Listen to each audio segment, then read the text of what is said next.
In 1932, the United States government began a medical study on 600 black men in rural Alabama.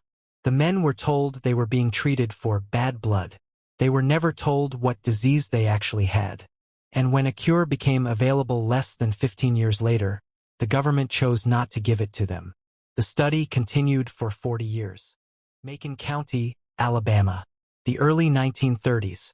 The Great Depression has devastated the rural South. Most residents are black sharecroppers, farmers who don't own the land they work, and who have almost no access to medical care of any kind. Into this county arrives the United States Public Health Service. They bring an offer that, to families with no doctor for miles, sounds like a miracle. Free medical exams, free meals on the days of treatment, free transportation, and, for those who eventually die, a burial stipend for their families. All they have to do is participate in a study. The study was called, officially, the Tuskegee Study of Untreated Syphilis in the Negro Male. Read that title again. Untreated. That word was already in the plan, before a single man signed a single form. By 1932, syphilis was a widespread and devastating disease across the rural South. Untreated, it attacks the heart, the brain, the spine, causes blindness, paralysis, dementia, and eventually death. The Public Health Service wanted to study its long-term effects on the human body. Specifically, they wanted to observe what untreated syphilis does over decades, from infection to death. 600 black men were enrolled. 399 of them already had syphilis. 201 did not. They were the control group.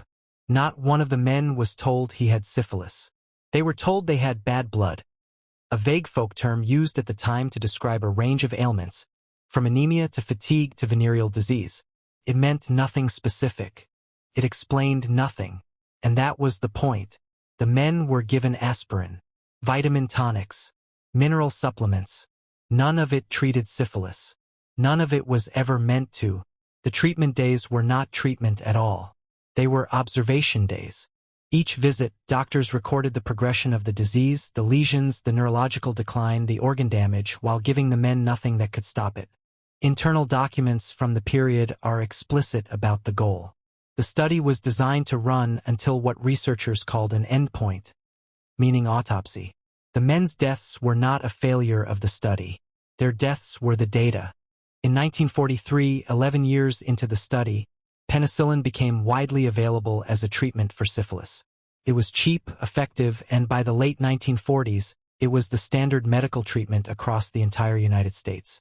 Syphilis, for most Americans, had become a curable disease. The men in Macon County were never told. Public Health Service officials were not only aware of penicillin's effectiveness. They took active steps to ensure the participants did not receive it.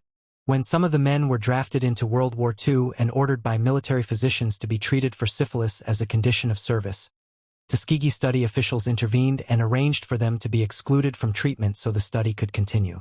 The United States government interrupted its own war effort to make sure these men stayed sick. Year after year, the men returned for their checkups. They were monitored, measured, documented.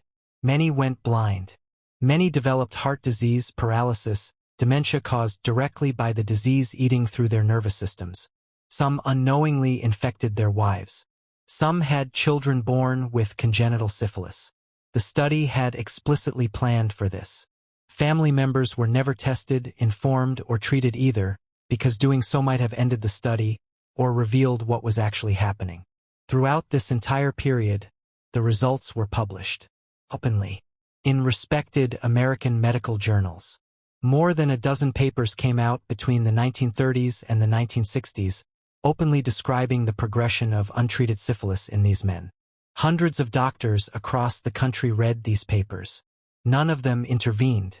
In 1966, a venereal disease investigator for the Public Health Service named Peter Buxton learned about the ongoing Tuskegee study through colleagues. He was horrified. He raised formal objections internally in writing, arguing that the study was a clear violation of basic medical ethics. His objections were reviewed by a panel of senior medical officials. The panel voted to continue the study. Buxton tried again in 1968. Same result. By 1972, having exhausted every internal channel, Buxton took the story to a journalist named Gene Heller at the Associated Press. On July 25, 1972, the story broke nationally. Public outrage was immediate and overwhelming. A federal panel was convened within months. By that point, the study had been running for 40 years. Of the original 399 men with syphilis, at least 28 had died directly from the disease.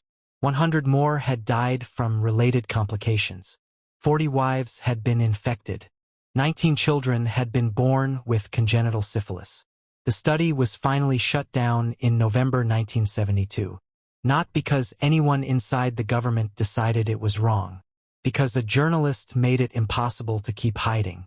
In 1973, the surviving participants and the families of those who had died filed a class action lawsuit against the United States government. It was settled in 1974 for $10 million, along with a commitment to provide lifetime medical care and burial assistance to participants and their affected family members.